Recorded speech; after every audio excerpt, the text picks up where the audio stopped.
Hello to you all, wherever you may be, and hello everybody, wherever you are happily around the beautiful global planet of Earth. It's Foxy speaking, and it is certainly true that I was event attending recently. Recently, on Sunday of the 23rd of June 2024, I was happily event attending at this annual Seaford Motorfest Classic Car Show event. This was the first time I had been, because having only just found out about this particular event itself by David Scott, my best friend, as he did tell me about the very event.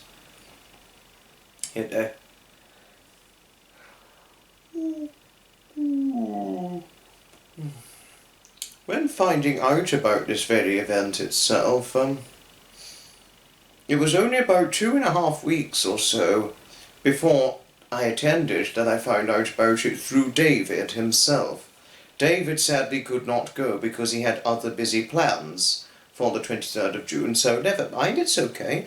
I'm sure he'll be able to go in come 2025 if chance allows. And obviously I'm certainly open to going in 2025 if it doesn't coincide with other events and all that. So, and oh my goodness, when I went, it was just a resoundingly good success. Well, I certainly thought so. But according to Dave Bryan, another one of my good friends, a fellow classic car enthusiast, he said that it was packed this time last year. It was absolutely packed. Good goodness, good grief. I wouldn't have known. I'd probably be lost for walking spaces if it was packed, but I imagine hopefully this time next year it will be busy. I mean, I imagine it probably almost likely will be busy this time next year, Seaford Motorfest. And certainly am I most definitely looking forward to going to it.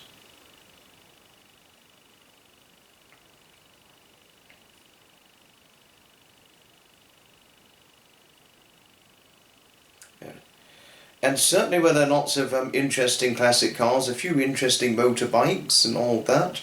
I didn't sit on any of the motorbikes, I only saw the motorbikes momentarily before the very concluded ending point of the rally itself.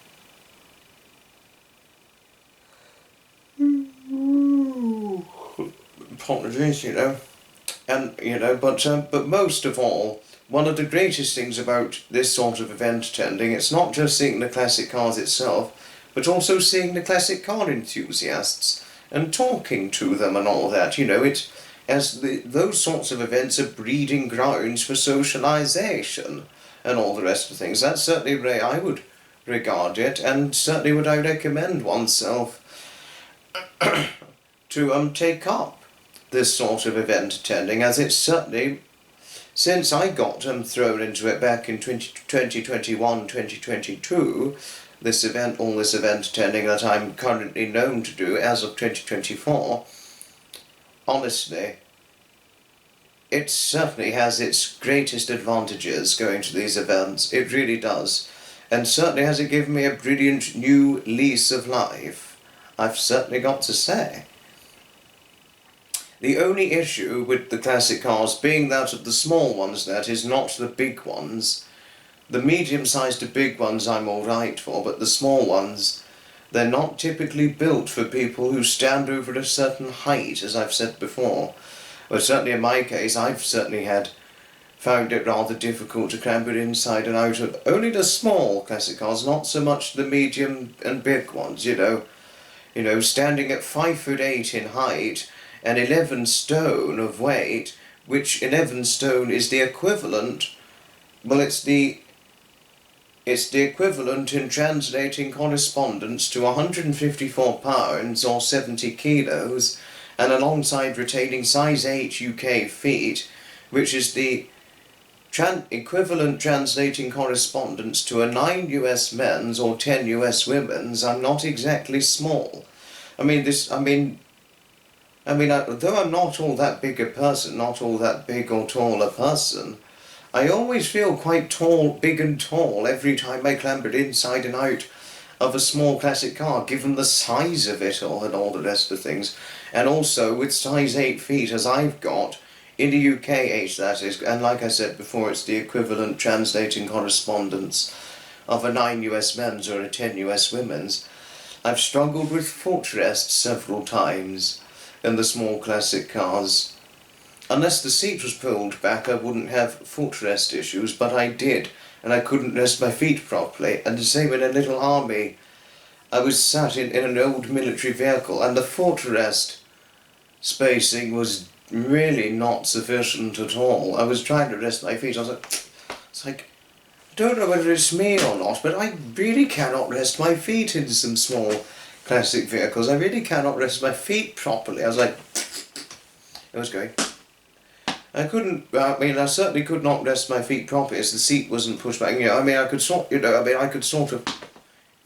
just sort of rest them to some extent, but I couldn't properly rest them as sufficiently as I liked with the footrest, but there we are.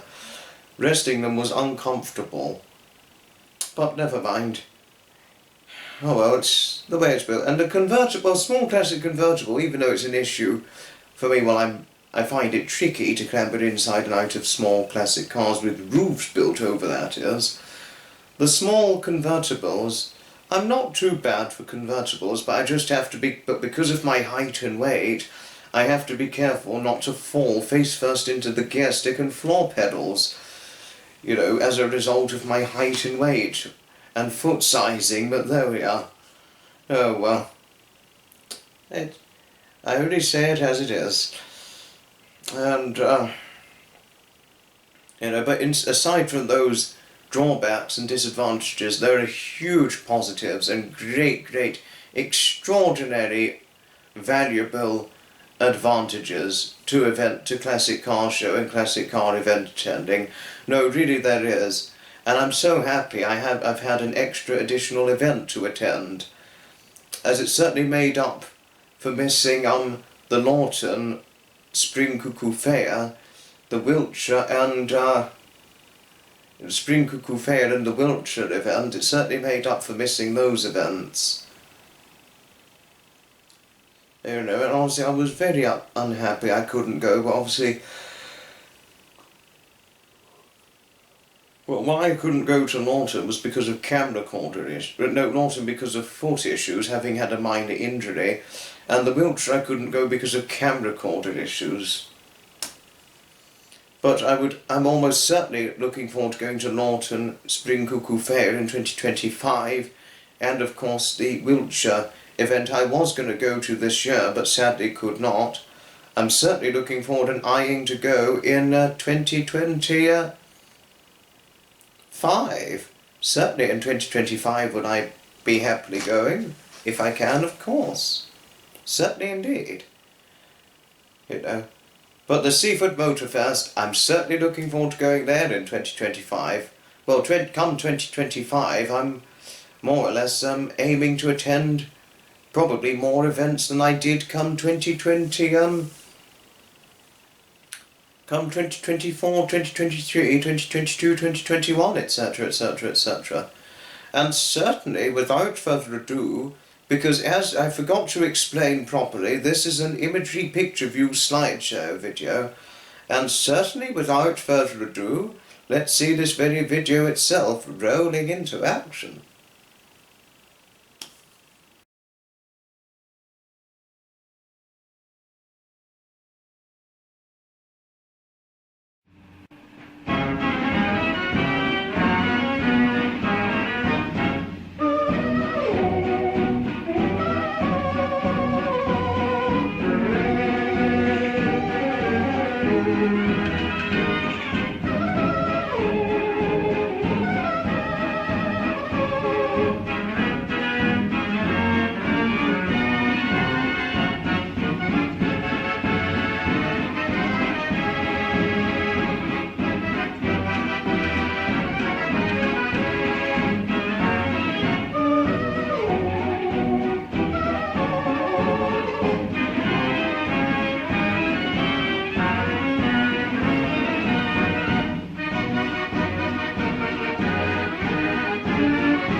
Seaford Motorfest 2024.